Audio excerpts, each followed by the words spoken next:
Hello students, welcome to this lecture on women in colonial period. The 18th and 19th centuries marked a turning point in the history of Indian women. After centuries of social decline, the colonial encounter with Western thought and Christian missionaries reintroduced the ideas of equality, education and human dignity. We are yet to uh, reinstate the pristine Vedic religion. The efforts were made by R.S. Samaj to bring back the Vedic values and in a way take people back to the Vedas with the slogan "Go back to Vedas." But we had forgotten our ancient treasure, and rather we were looking towards the West to reintroduce the ideas of equality, education, and human dignity, which was unfortunate in itself, but nevertheless, it marked a new beginning for women in India. British rule brought contradictions. It exploited India economically, but it also exposed society to liberal reformist ideals. Educated Indians began to question practices like child marriages, parda, and sati wherever it was being practiced. Reformers such as Rajaram Mohan Roy and Ishwar Chandra Vidyasagar saw women's uplift as essential to national progress. The printing press, newspapers, and missionary schools spread new social consciousness. Women once confined to domestic life slowly entered the public sphere through education and social work. The colonial period thus became the age of awakening when moral and intellectual debates over women's role began. This lecture explores how law, education, and reform movements worked together to challenge deep rooted patriarchy and set the foundation for modern feminism in India. Let us see the historical background. Before the 19th century, Indian society had become deeply conservative. The main reason, as I said many times, is the deterioration of the pristine Vedic religion and its replacement by Brahmanical religion that strongly supported patriarchy. So, patriarchy, along with feudalism and caste rules, restricted women's freedom, and of course, Brahmanical religious orthodoxy reinforced their subordination. The arrival of the British changed social dynamics in the sense that after a long time, we were introduced to new ideas through education, law, and communication networks to what was going on in the West. English language education exposed Indian elites to Enlightenment ideas such as liberty and equality. Missionaries introduced schooling for girls, while the East India Company gradually took interest in social reforms under public pressure in Britain. Social ills like female infanticide, sati, child marriage, parda, and ignorance and illiteracy, and of course poverty, attracted global criticism. Reformers realized that the national respect depended on moral reforms at home. Women's issues thus became symbols of India's civilization. Thus, the colonial setting created both opportunity and tension. Reformers wanted change but also feared losing cultural identity.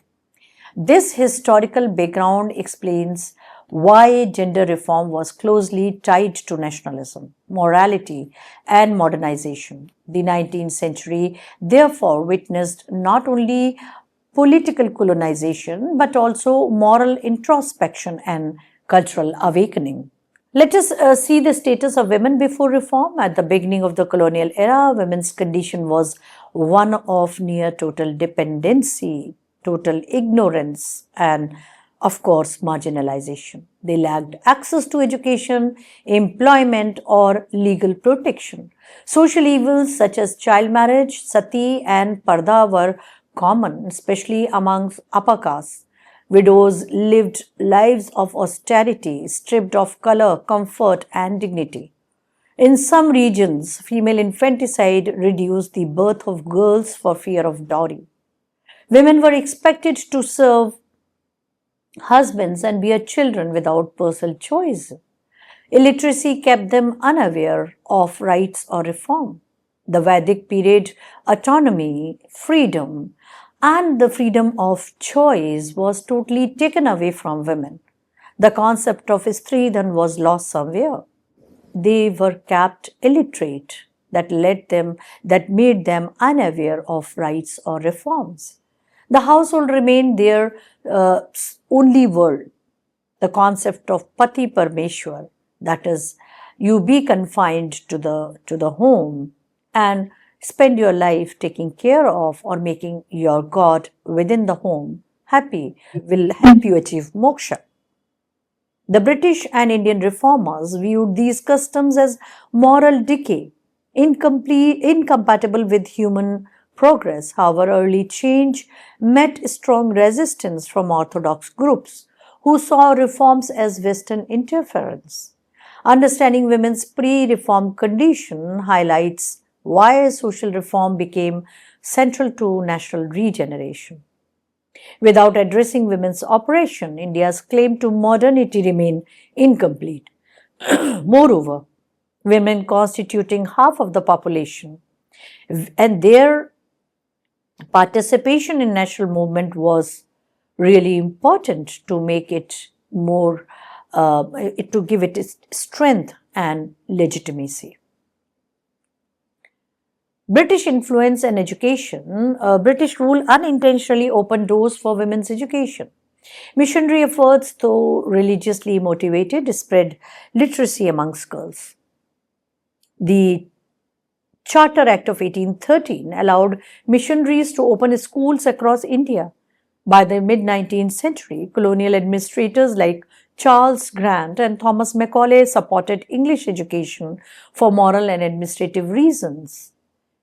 As we know, Macaulay was of the opinion that if Britishers have to rule India for a long time, then they have to control the education system. Consequently, the traditional system of education, that is, gurukuls, were totally destroyed and replaced with convents, missionary schools. Schools like Bethune School, 1849 in Calcutta, became models for female education. Indian reformers used these opportunities to educate their daughters, seeing knowledge as moral power. Western education emphasized reasoning and social responsibility, enabling women to question oppression, which was something very refreshing for women or something very enlightening for women who were under oppression for centuries. They were not getting any lights from the ancient scriptures. The real significance lay in changing attitudes. Educated men and women began discussing gender equality in print. Education planted the seeds of awareness and self-respect. Though initially limited to elites, it began a cultural transformation that later spread through nationalist and reformist movements in the 20th century. Raja Ram Mohan Roy was the first major figure to campaign systematically against women oppression. Deeply influenced by both Hindu philosophy and Enlightenment rationalism, he condemned practices like sati, widow exploitation, child marriages, etc., as being barbaric and against true Hindu spirit. Through his writings and petitions, he proved that no Hindu scripture mandated widow immolation. His persistent advocacy convinced Lord William Bentinck to outlaw sati in 1829. Roy also supported widow remarriage and girls' education, arguing that a nation could not progress while half its population remained enslaved. He founded the Brahmo Samaj, promoting monotheism and women's dignity. Roy's reformism marked the beginning of India's modern conscience, combining faith and reason to humanize religion. His success in abolishing sati became a global symbol of moral progress in colonial India, inspiring future reformers to confront other social evils through both persuasion, and legislation. Ishwar Chandra Vidyasagar and women emancipation.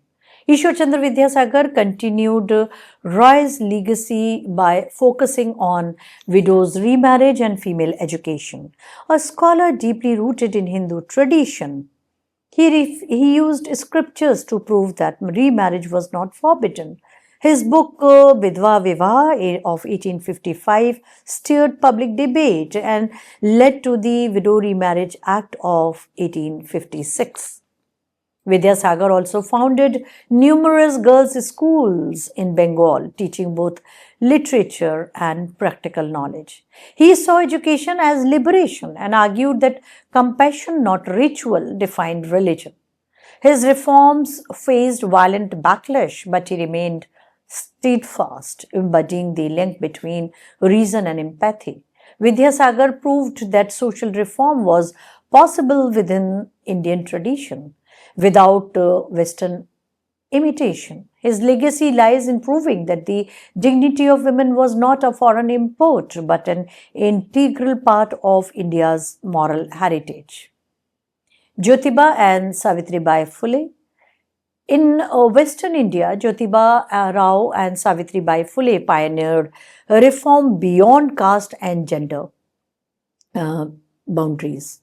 Savitribai became India's first women teacher, opening a school for girls in Pune in 1848. Facing social boycott and harassment, she and her husband continued educating children from marginalized communities. They believed that ignorance sustained both caste and gender oppression. The Phules advocated widow remarriage, opposed child marriage, and encouraged self-respect amongst lower caste women. Savitribai's writings questioned patriarchy and urged women to claim education as a right. Their work made social reform inclusive, reaching the poor rather than remaining an elite project. By linking caste and gender equality, the Phules broadened the reform movement's vision. Their courage set an example for later freedom fighters and feminists who saw education as the foundation of empowerment. Other reformers and thinkers, many other reformers contributed to women's awakening during the 19th century. Swami Dayanand Saraswati founded the Arya Samaj, preaching women's equality based on the Vedas.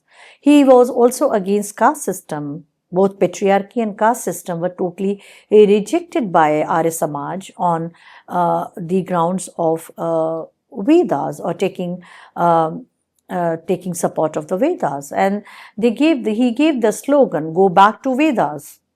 Therefore, the emancipation of society lies in following the religion in its pristine form.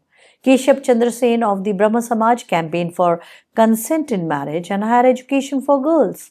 Mahadev Govind Ranade and Behramji Malabari worked for raising the age of marriage and discouraging polygamy. Vivekananda viewed women as embodiments of strength and purity, deserving education and respect.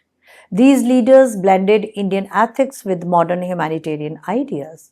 Their writings and speeches redefined gender relations as moral and national concerns. The cumulative effect of their work was to prepare Indian society for gradual but irreversible reform. By the late 19th century, the ideal Indian woman was no longer only obedient but also educated and self-aware, a sign of our nation ready for change. Legal reforms and the colonial policy. British rulers, though cautious, enacted several social laws under reformist pressure. The abolition of sati in 1829 and female infanticide in 1870 marked early victories. The Widow Remarriage Act 1856 legalized remarriage, while the Age of Consent Act 1891 raised the marital age of girls. These measures reflected humanitarian concern and public pressure from reformers. However, they also revealed colonial paternalism, the belief that Indians needed moral supervision, which was Not true. We were only revising the lost religious base. Orthodox groups accused the British of interfering in religion. Despite limited enforcement, these laws introduced the principle of state responsibility for women's welfare. They shifted reform from moral persuasion to legal recognition. This legal awakening created a framework that later movements would expand into demands for voting rights, property equality, and social justice in the 20th century. Rise of female education. The mid to late 19th century witnessed a slow but steady spread of women's education. Missionary schools, government initiatives, and private institutions offered basic literacy to girls. Universities like Calcutta and Bombay gradually admitted women. Educated women became teachers, writers, and reformers. Pandit Ramabai, Begum Rokaiya, and Anandi Bai Joshi, India's first women doctors, proved that learning could break gender barriers. Education also encouraged social work and public speaking amongst women. Though literacy remained confined to urban elites, it transformed social perception. And educated women came to symbolize progress, moral strength, and national pride. Education thus became both a means of empowerment and an institution of reform, bridging traditional virtue with modern responsibility. Role of Pandita Ramabai. Pandita Ramabai stands out as one of India's earliest feminist thinkers.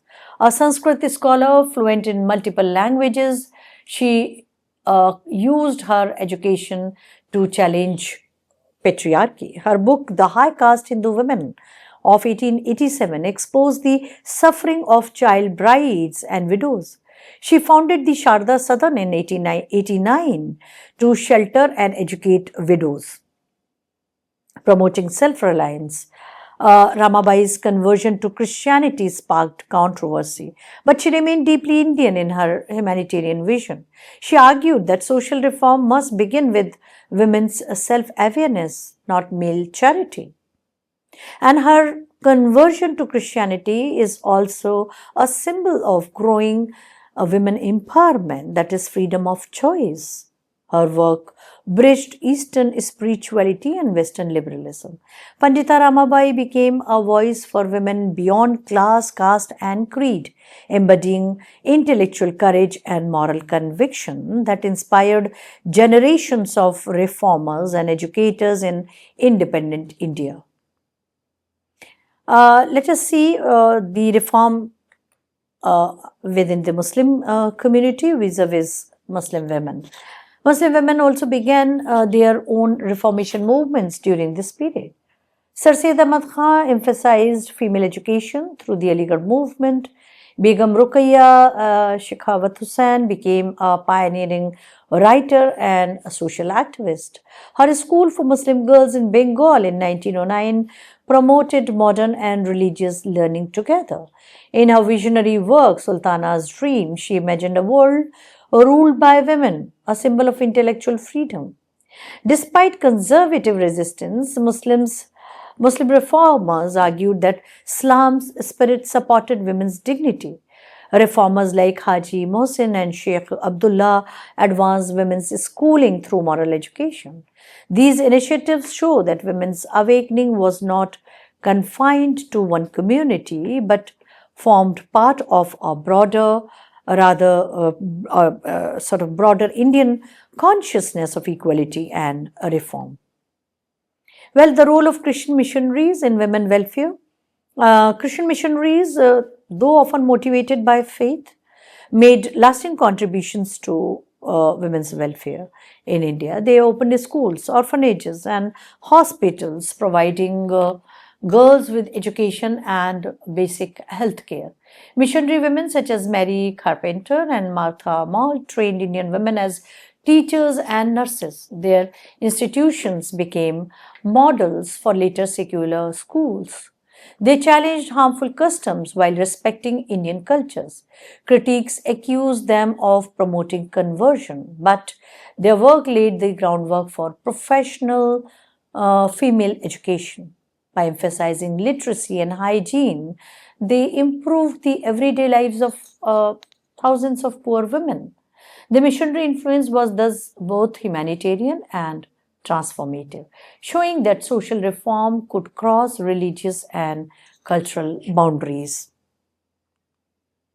Emergence of women writers and journalists. The late 19th century witnessed the birth of Indian women's public voices. Educated women began writing articles, novels, and essays criticizing patriarchy. Tarabai Shinde's Stree Purush Tulna 1882 compared man and women's moral standards, exposing hypocrisy.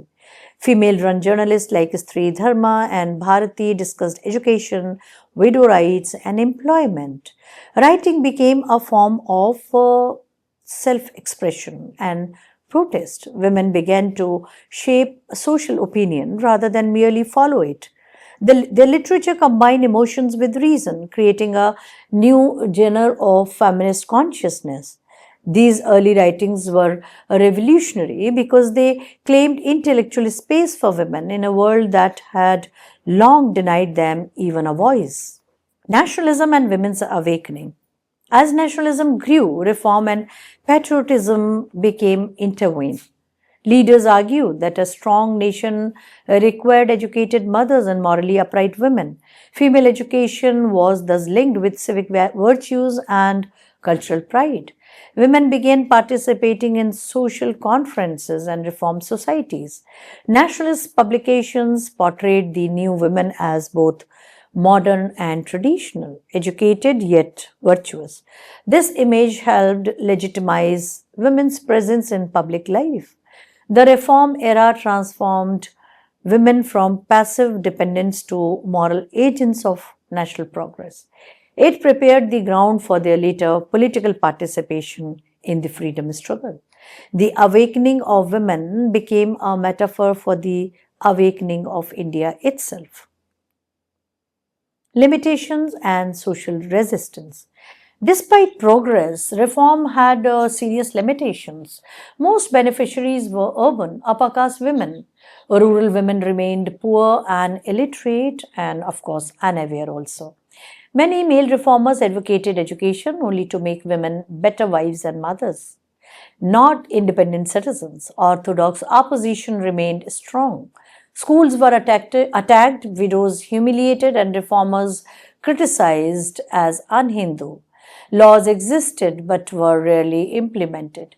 The British often supported reform for image building rather than social justice. Yet, even partial progress mattered. It changed public opinion and made inequality visible.